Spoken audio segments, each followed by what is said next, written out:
Você já parou para pensar por que a Bíblia menciona tantas vezes o nome de Jericó, mas diz tão pouco sobre as pessoas que viviam lá?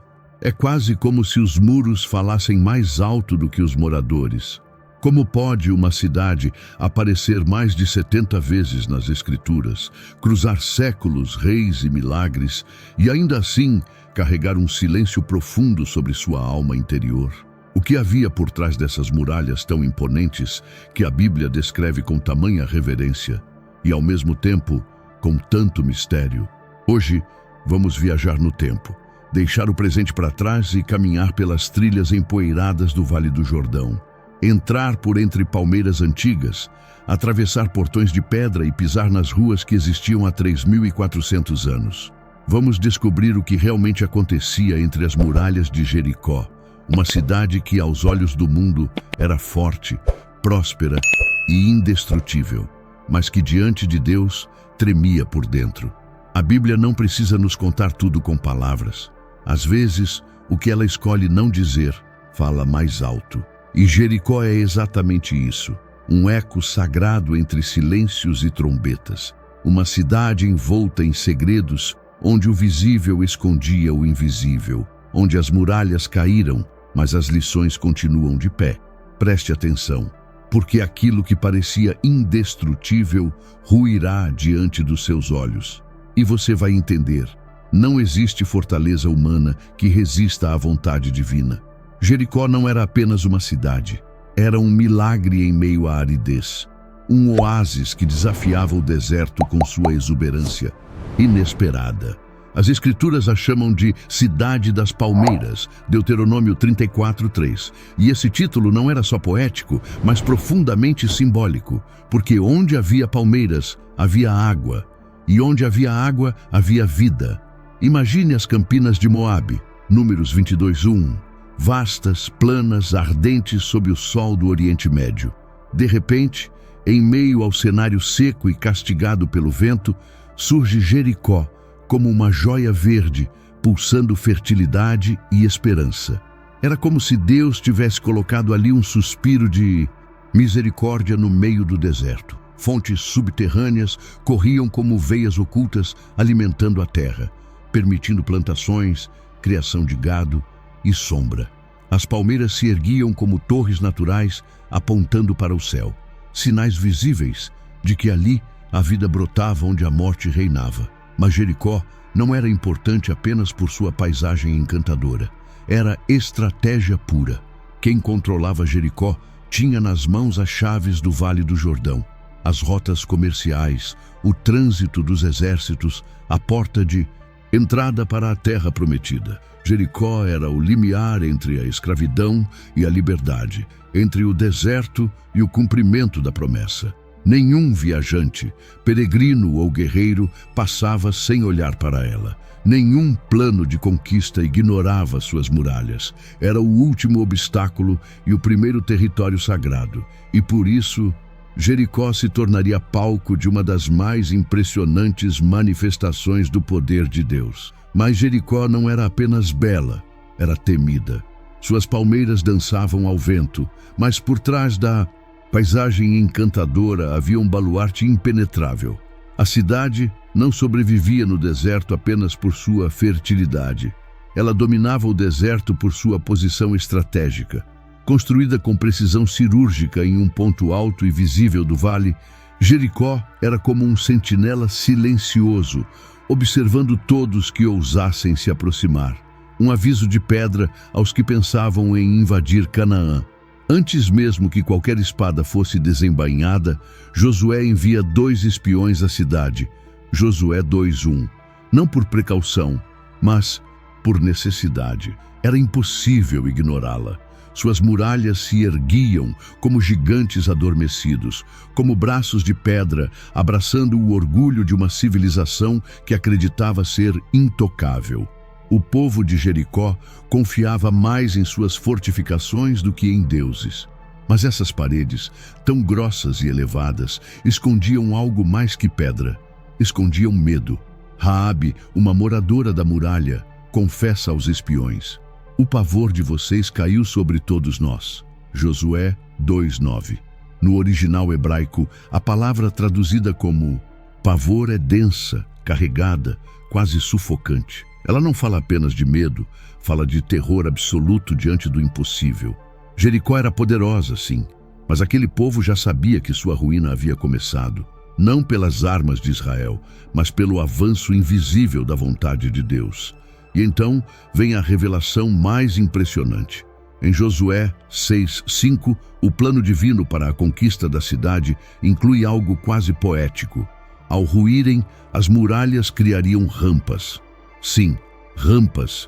Elas cairiam de forma tão completa, tão geométrica, que transformariam aquilo que era barreira em caminho, o obstáculo em passagem. Deus não derrubaria as muralhas com caos, mas com precisão.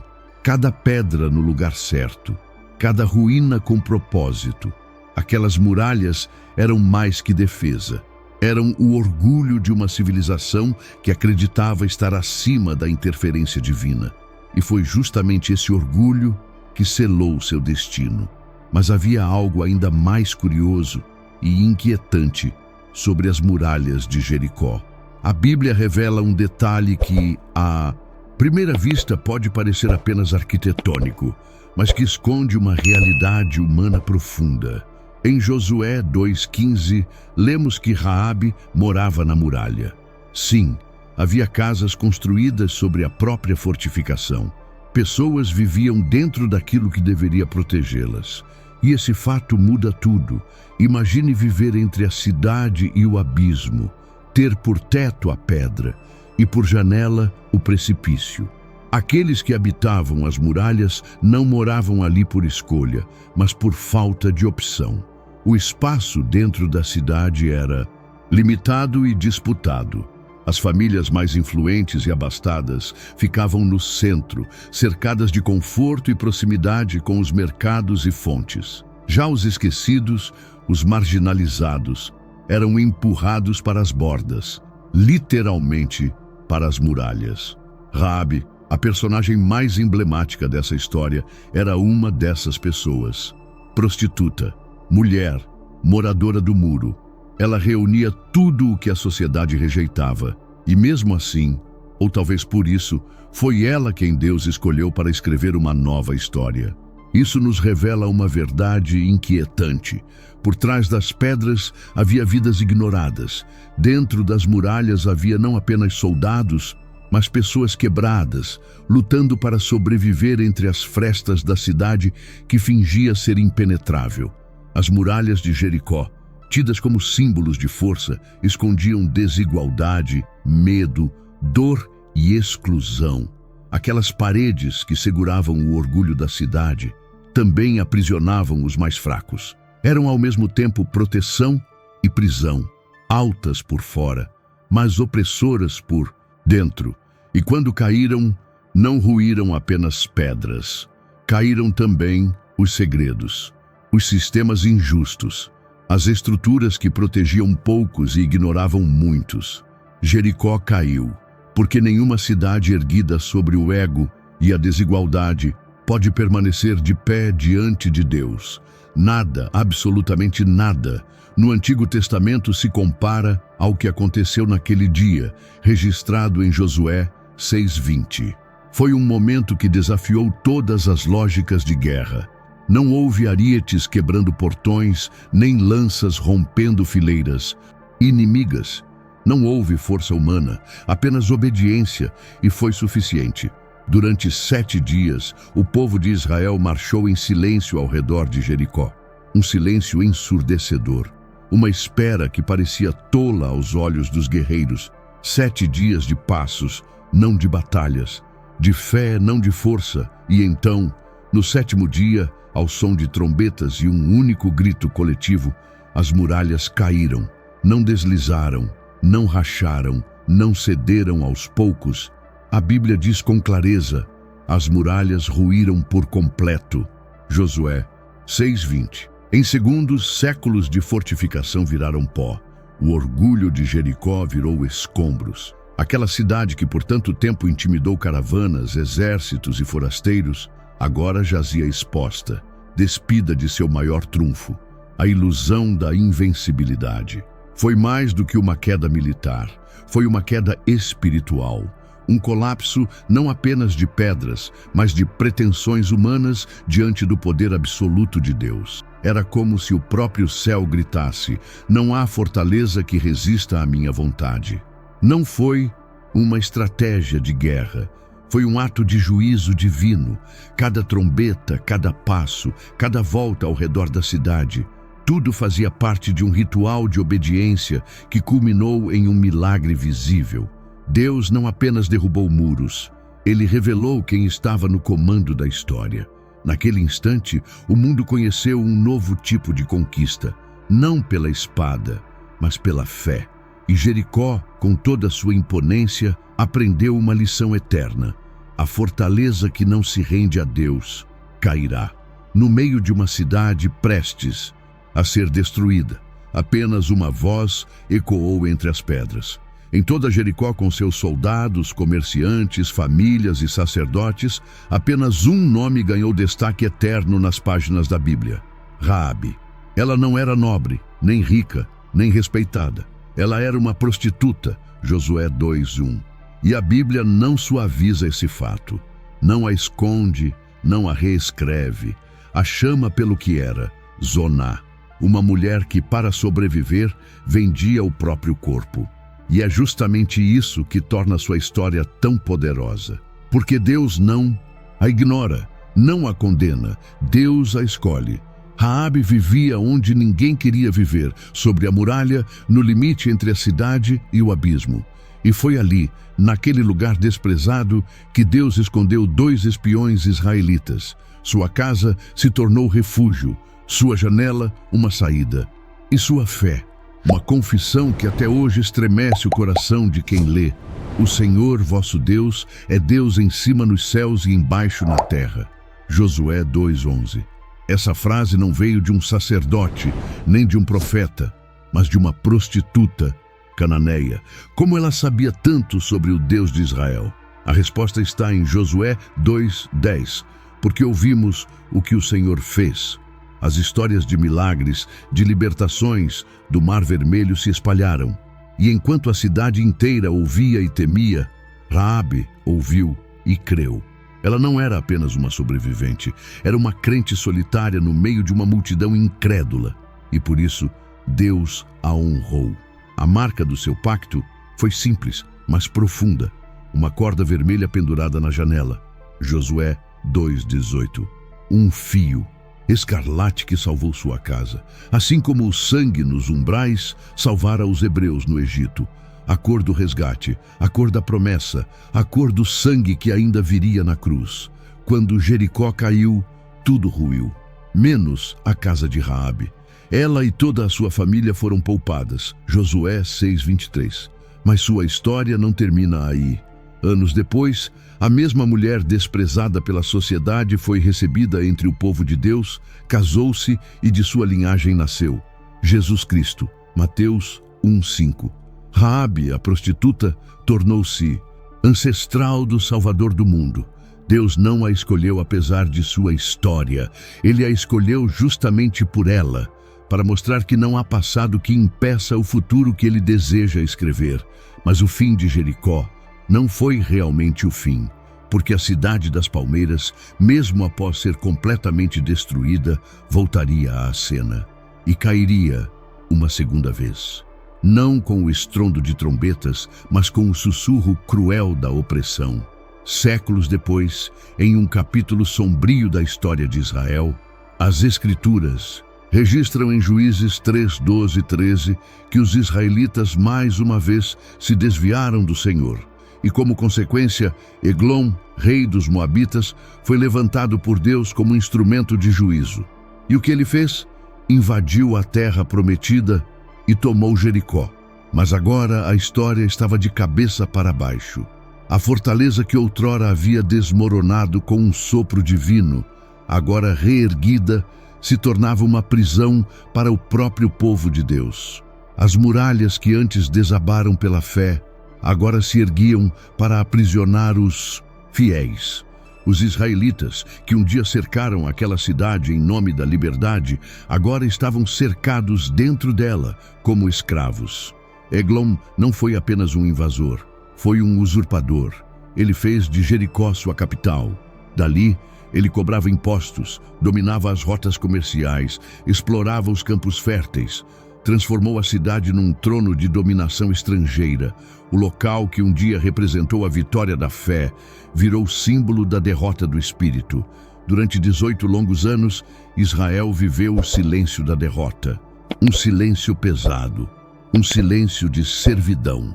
Um povo que havia atravessado o Mar Vermelho, que havia visto muralhas caírem pelo som de trombetas, agora caminhava cabisbaixo sob o chicote de um rei estrangeiro, dentro da mesma cidade que um dia representou sua entrada triunfal na Terra Prometida.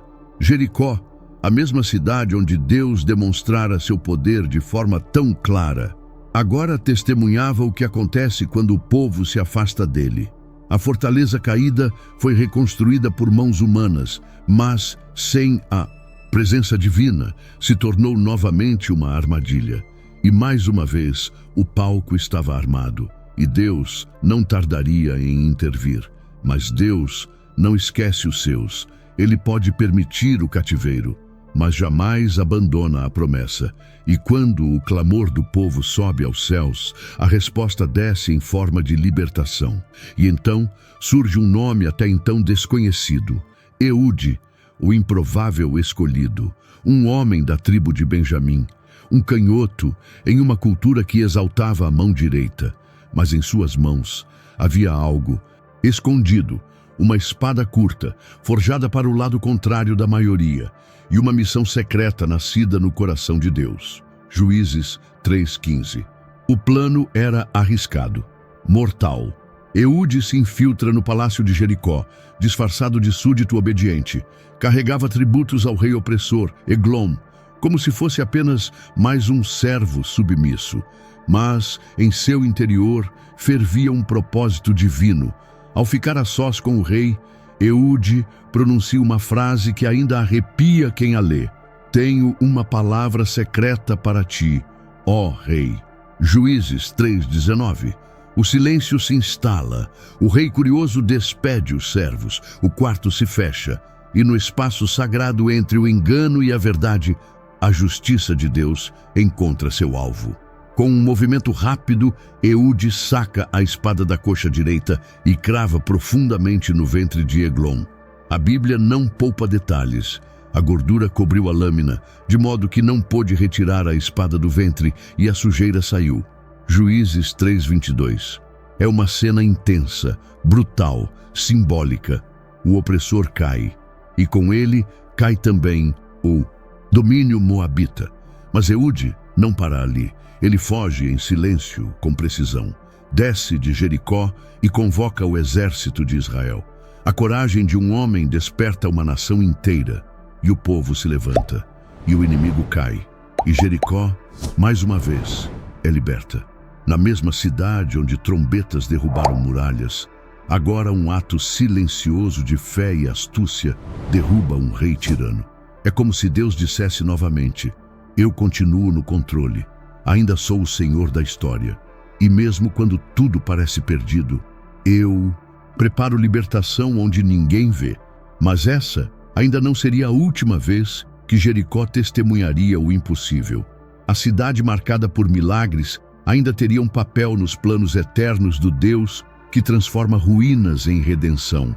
1000 anos se passam. Jericó ressurge, agora no tempo de Jesus. E é lá, nas mesmas rotas de peregrinação, que encontramos Bartimeu, o cego, Marcos 10:46-52.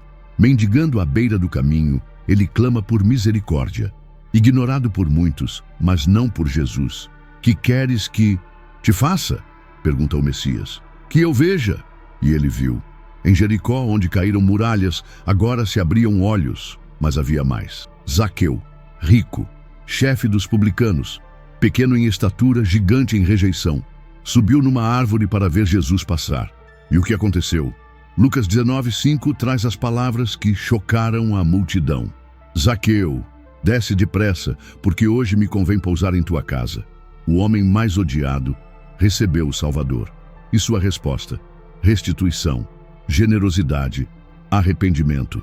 Hoje veio salvação a esta casa, declarou Jesus. A cidade das muralhas agora era a casa da graça, mas havia uma profecia esquecida. Em Josué 6:26, o líder de Israel declarou: maldito seja o homem que reconstruir Jericó. Com a perda do seu primogênito, lançará seus alicerces, e com a perda do seu filho mais novo, colocará suas portas. E muitos séculos depois, no reinado do perverso rei Acabe, um homem chamado Hiel tentou desafiar essa palavra. O resultado? A Bíblia registra em 1 Reis 16:34. Ele perdeu 2 filhos, exatamente como profetizado. A palavra de Deus se cumpriu em cada detalhe. O tempo não apaga o que Deus declarou.